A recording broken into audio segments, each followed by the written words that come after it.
Fichero main.dart. En esta clase nos encontramos ante el fichero main.dart, que es el fichero principal de la aplicación y el único del que ahora disponemos dentro de nuestro directorio Leaf. Por lo tanto, este es todo el código que tiene ahora mismo nuestra aplicación Flutter que hemos generado con el asistente de Android Studio.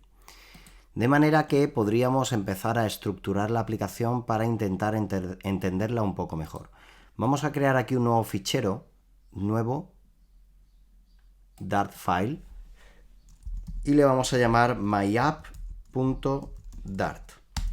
De manera que vamos a incluir, en este caso, todo este código que tenemos aquí, desde la línea 5 hasta el final, lo vamos a cortar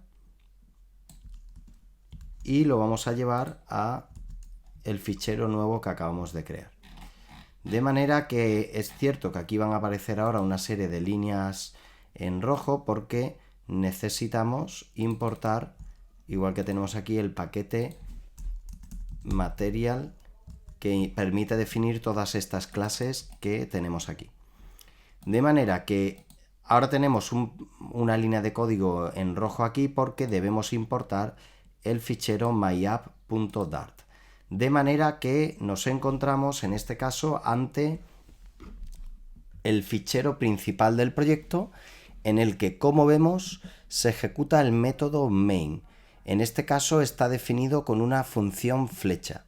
Las funciones flecha, como ya vimos en Dart, nos permiten definir el código de una función en el que solo tenemos una línea de código, que en este caso sería esta que vemos aquí, que es la invocación al método runUp, que lo que hace es invocar a la clase myapp que tenemos definido en el fichero que acabamos de crear. Aquí tenemos esta clase que será la que se ejecute cuando se inicie en nuestro proyecto. Si analizamos en este caso el fichero myapp.dart, que es donde está el núcleo de nuestra aplicación, nos encontramos con esta clase myapp que extiende de la clase stateletWidget. StateletWidget significa que es un widget sin estado. Widget es la clase principal de la que heredan casi todos los componentes que vamos a utilizar en Flutter. Cualquier cosa en Flutter es un widget. Por ejemplo, si estamos acostumbrados a programar en Android o en iOS, sabemos que cada componente de un formulario tiene una clase asociada. Aquí cada componente de un formulario va a ser un widget.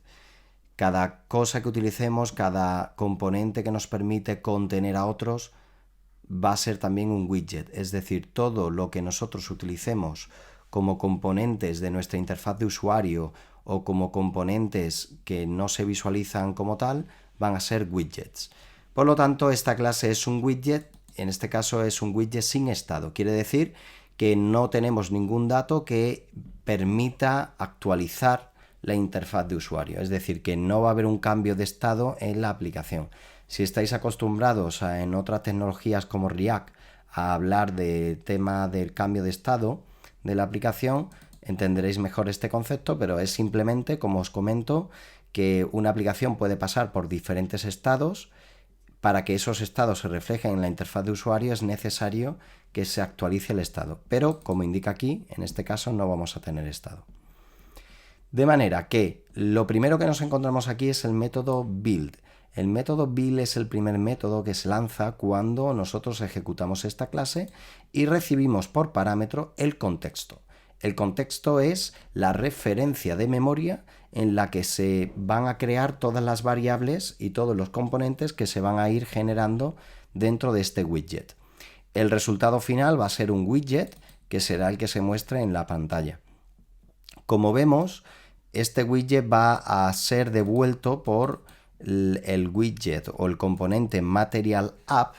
El componente MaterialApp es un componente que nos permite definir una interfaz de usuario básica con un título, con un tema y con un color principal.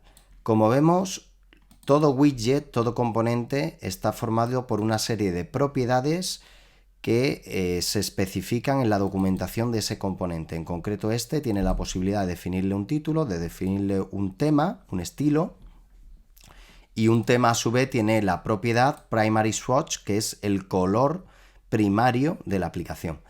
Además, Material App nos permite definir un componente que será cargado como contenido principal de esta interfaz de usuario con su título correspondiente. Este componente es otra clase que tenemos definida aquí abajo y en este caso es un stateful widget, es decir, es un componente que permite un cambio de estado, de manera que si ejecutamos alguna acción podremos invocar al cambio de estado para que se actualice la interfaz de usuario y muestre los cambios. Por ejemplo, si tenemos un contador o cualquier componente de texto que permita realizar un cambio, podremos hacerlo. En concreto, aquí tenemos un método constructor que recibe el parámetro título que hemos definido aquí, que sería este valor, y ese parámetro pues lo va a utilizar más abajo, en este caso declarando esta variable string title, que lo utilizaremos para generar el título de la pantalla. En concreto lo está accediendo a través de la palabra widget.title, de manera que aparecerá en este caso tenemos un widget scaffold app bar, que sería el toolbar superior de la pantalla, y aparecería en este caso el título. En la siguiente clase vamos a continuar analizando esta aplicación, pero lo vamos a hacer creando un emulador para que podamos ver de una manera más visual a qué nos estamos refiriendo con todos estos componentes y cuál sería el resultado visual que nos vamos a encontrar en esta página que analizaremos en la siguiente clase.